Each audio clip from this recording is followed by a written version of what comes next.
Ada penyanyi dangdut namanya Rhoma Irama.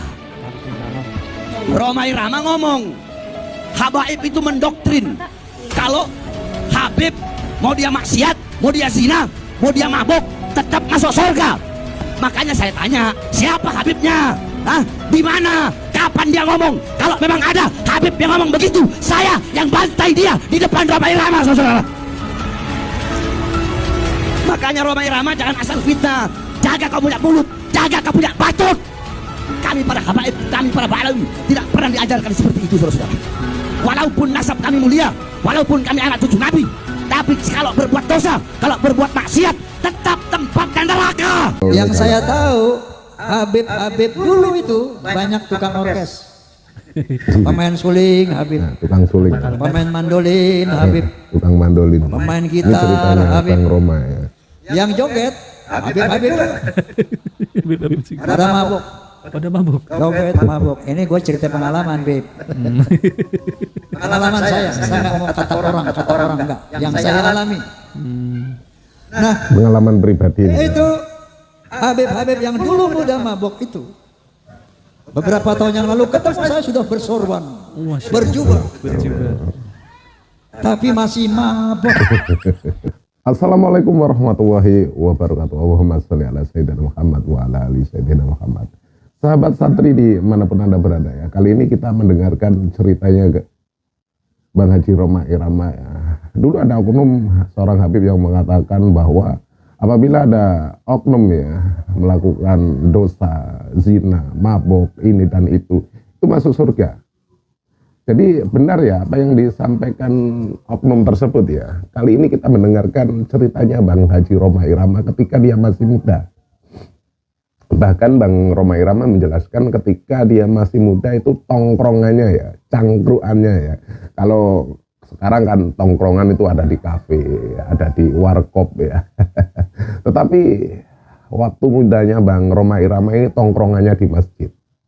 Bahkan ya ketika beliau nongkrong ya, ada jumpa seorang oknum-oknum ya yang dulu ya mungkin ya ada yang jadi penambu tamborin, penambu kendang, penambu gitar, jumpa dengan beliau dan diingatkan untuk melakukan ya biasalah sebagai umat ya kewajiban kita melakukan sholat, tapi ya, dengan ponggahnya ya disangkal langsung oleh oknum ini ya. Ini ceritanya Bang Haji Rhoma Irama ya. Nggak usah melakukan itu. Bagaimana ceritanya, bagaimana kronologinya, lebih baik kita dengarkan langsung ya dari mulutnya Bang Haji Rhoma Irama. Nanti kalau kita yang menjelaskan, itu takutnya terkeliru, jadinya fitnah. Kita berhusnudon saja ya, dan kita hanya meluruskan nasab baginda Nabi besar Muhammad SAW itu nggak mau nggak mau tercemar dengan oknum-oknum yang hanya mendompleng nama besar baginda Nabi besar Muhammad SAW. Mari kita simak bareng-bareng videonya. Tapi belum buat Anda yang belum subscribe dulu ya, biar tiap channel ini upload video terbaru, Adalah orang pertama yang mendapatkan notifikasi. Jangan lupa tombol loncengnya dinyalakan juga, biar tambah asik. Ini videonya, silahkan.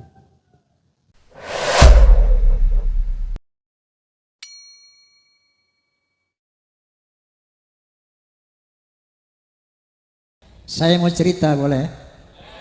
Kenapa saya sampai satu titik hakul yakin Ba'alawi bukan turunan Nabi. Ini ceritanya panjang. Ketika saya berusia 20 tahun, waktu itu saya masih menjadi remaja masjid ya. Ada satu tabligh ceramah agama di Masjid Ar-Rahmah di Tebet Timur, Jakarta Selatan. Nanti kalau siapa yang ke Jakarta, cari Tebet Timur. Di situ ada Masjid Ar-Rahmah, masjid lama, masjid tua. Itu tempat saya nongkrong dulu masih remaja di situ. Nah, ketika ada sebuah ceramah agama di sana, adalah seorang Habib tabligh dan saya mewakili pemuda masjid waktu itu. Tabligh ini, Habib ini bilang begini, "Hei, kalau ada seorang Habib, anak Habib, dia mabuk-mabukan, dia berzina, dia berjudi, dia mencuri, jangan kate apa-apa. Ini orang Betawi nih Habibnya nih. Ojo muni apa-apa. Menengke ae ngono. Biarkan saja. Itu dia cucu Rasulullah. Dia ahlus surga. Jangan dikata apa-apa, ojo muni apa-apa, menengai. Itu saya merasa terganggu dengan statement itu. Waduh, ini kayaknya bertentangan dengan al-Islam. Maka ketika giliran saya naik, saya bicara, Alafu Bib, anak koreksi antum. Setahu saya baca satu firman. Qala ta'ala, a'udzu billahi minasyaitonir rajim, bismillahirrahmanirrahim. Ya ayuhan nas, inna khalaqnakum min dzakari wa untha wa ja'alnakum syu'uban wa qabaila lita'arafu. Inna akramakum 'indallahi atqakum. Hai manusia, aku telah menciptakan kalian dari seorang laki dan perempuan. Dari sana aku jadikan kamu berbangsa-bangsa. Dari bangsa-bangsa itu aku jadikan kamu bersuku-suku. Contohnya Indonesia, bangsa Indonesia. Tidak kurang dari 700 suku lebih. Bayangkan, ada Sunda, ada Jawa, Aceh, Padang, Batak, dan banyak lagi yang lainnya. Gimana bang? Apa perintah Allah? Lita'arafu, saling mengenallah. Lita'arafu, saling menghormatilah. Inna akramakum 'indallahi atqakum. Ketinggian derajatmu di sisi Allah bukan dari mana bangsamu, bukan dari tinggi berapa jabatanmu, bukan dari berapa banyak hartamu, tapi sebanyak apa takwamu kepada Allah Subhanahu wa taala. Wa qala Nabi sallallahu alaihi wasallam, la fadla li 'arabiyyin 'ala ajamiyyin illa bi taqwa. Tidak ada kelebihan bangsa Arab dari yang bukan Arab kecuali takwa.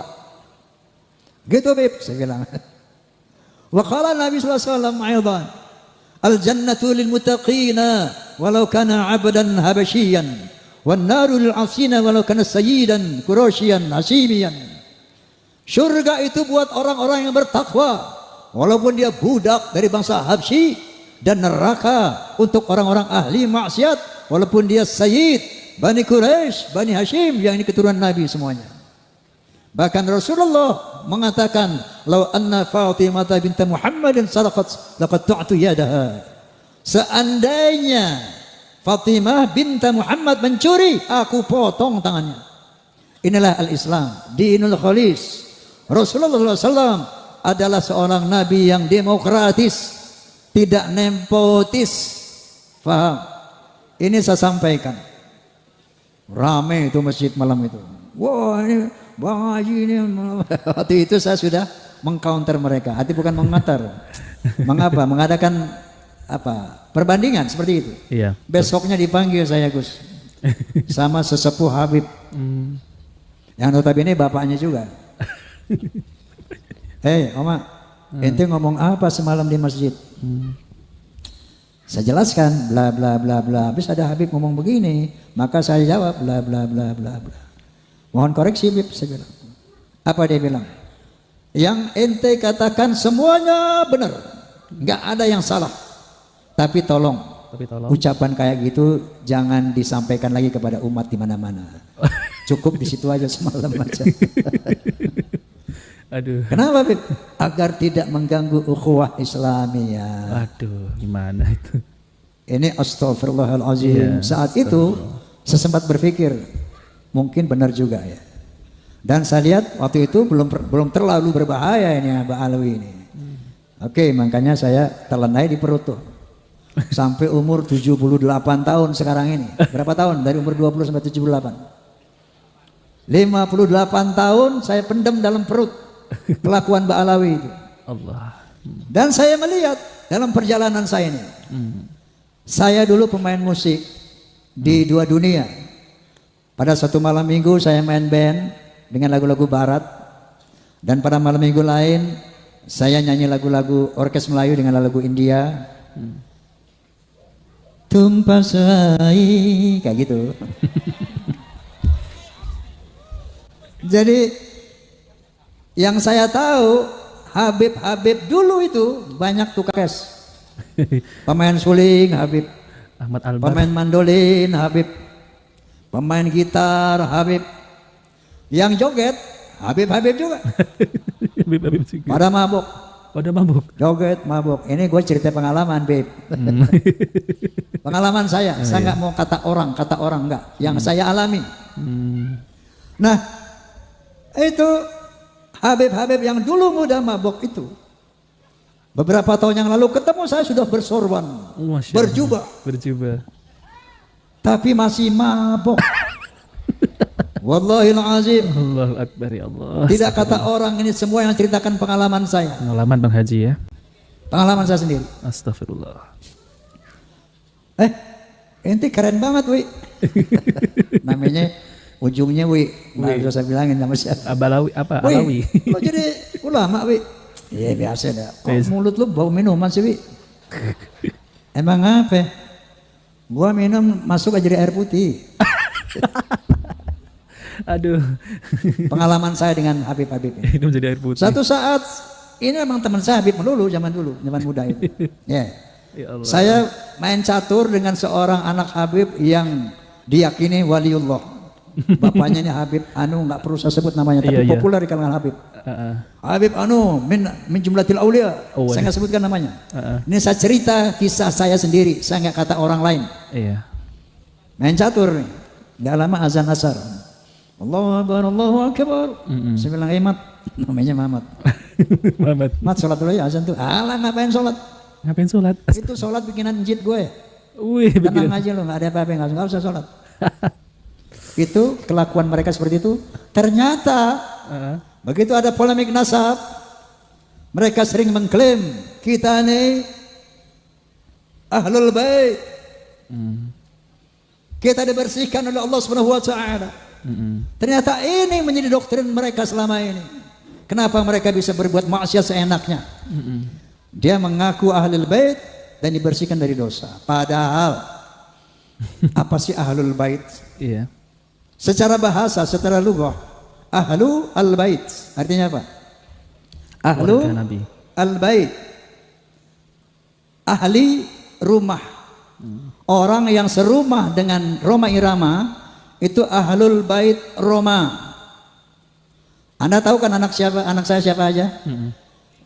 Ridho, Debbie, Vicky, Romi. Itu bukan ahlul bait Roma, tapi dzurriyyah Roma, turunan Roma, betul. Kenapa? Karena dia tidak serumah lagi dengan Roma. Faham? Jadi ahlul bait adalah orang yang serumah dengan Rasulullah.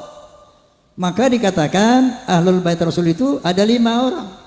Yang pertama istri-istri beliau. Istri Nabi. Yang kedua anak beliau Fatimah. Yang ketiga mantu beliau satu rumah, Sayyidina Ali. Yang 2 orang lagi cucu beliau, Hasan Husain. Sayyidina Hasan wa Husain. 5 orang itu ahlul bait. Adapun seandainya ada anak cucu dari Hasan, itu bukan ahlul bait lagi, tapi dzurriyyah. Faham nggak sampai di sini? Faham? Kata ahlul bait ada 3 kali disebut dalam Al-Qur'anul Karim. Ahlul bait Nabi Musa, ahlul bait Nabi Ibrahim, dan ahlul bait Nabi Muhammad sallallahu alaihi wasallam. Ahlul bait Nabi Ibrahim, ketika 3 orang malaikat menyamar sebagai manusia datang ke rumah Nabi Ibrahim alaihissalam, ingin memberikan kabar gembira bahwa Siti Sarah yang sudah berusia tua renta akan dianugerahi seorang putra. Siti Sarah ini nggak percaya, ketawa, dia dipikir ini manusia biasa yang datang, padahal malaikat. Oh, mana mungkin, saya udah tua mau dikasih anak sama Allah, dia tertawa. Qalu ata'jabina min amrillah rahmatullahi wa barakatuhu alaikum ahlal bait innahu hamidum majid. Malaikat itu berkata, hei, apakah kamu ragu tentang perintah Allah yang memberikan rahmat dan barokah kepada kamu ahlul bait? Innahu hamidum majid. Allah itu maha terpuji dan maha mulia. Nah, ahlul bait Nabi Ibrahim saat itu siapa? 1 Ismail, yang kedua Siti Hajar, yang ketiga Sarah. 3 orang ini ahlul bait. Ketika punya anak namanya Ishak, setelah diberi anak, maka ahlul bait Nabi Ibrahim 4 orang. Nabi Ishak punya anak Nabi Yakub. Nabi Yakub punya anak 12. Ini bukan ahlul bait Nabi Ibrahim. Nabi Yakub dan 12 putranya itu adalah zuriyah Nabi Ibrahim, itrah Nabi Ibrahim, alu Ibrahim, bukan ahlul bait Ibrahim. Paham? Nah, kalau Mbak Alawi gini hari yang udah sering ngaku-ngaku ahlul bait, lucu apa kocak? Ngakak. Kocak. Ini memanipulasi Al-Quran. Makanya mereka berbuat sewenang-wenang karena di sana ada kalimat innama yuridullahu liyudhhiba ankum rijsa ahlal bait wal yutahhirakum tathira. Sesungguhnya Allah akan membersihkan dosa-dosamu dan akan mensucikan kamu sesuci-sucinya wahai ahlul bait. Ini dia pegang.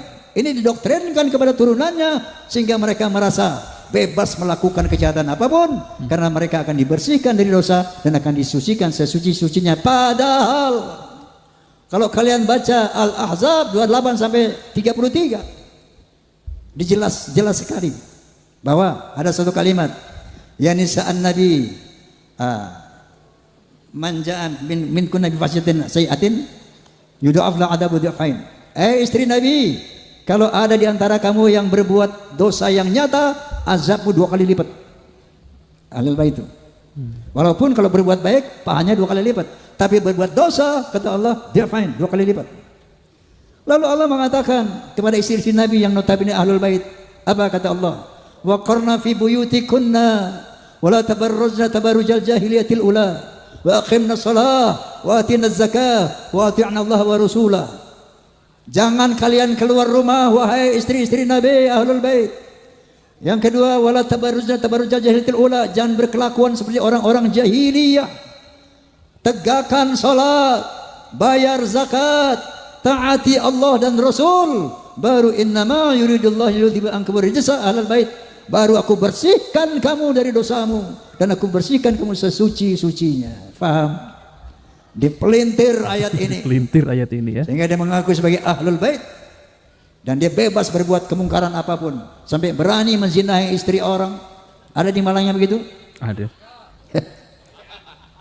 Sekali lagi saya nggak mau kata orang, yang saya tahu ada. Nah, barusan kita sudah mendengar.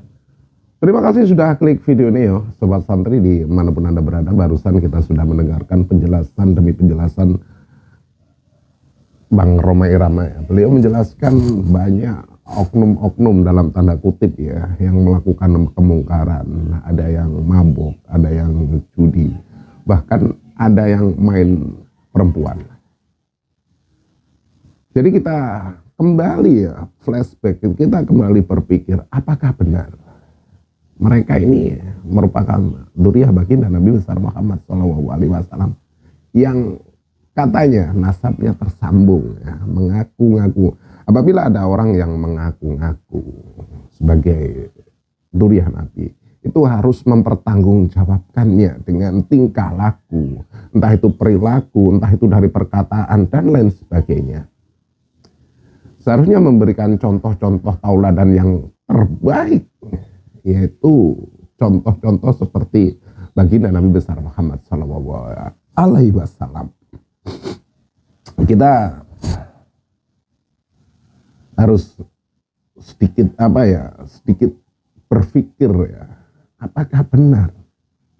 Karena memang tidak bisa dipungkiri ya, banyak oknum-oknum yang mengaku dzurriyyah Nabi, tetapi hanya ingin mendapatkan sebuah pengakuan dan pastinya ujung-ujungnya materialitas, yaitu materi, untuk memperkaya dirinya sendiri.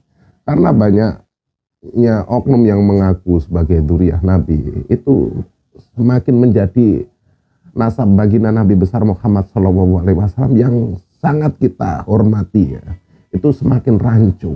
Karena kelak di yaumil akhir itu yang kita yakini sebagai umat Islam, yaitu sebagai umat Nabi besar Muhammad SAW itu yang akan berperang malah mengalahkan Dajjal, merupakan turunan baginda Nabi besar Muhammad SAW.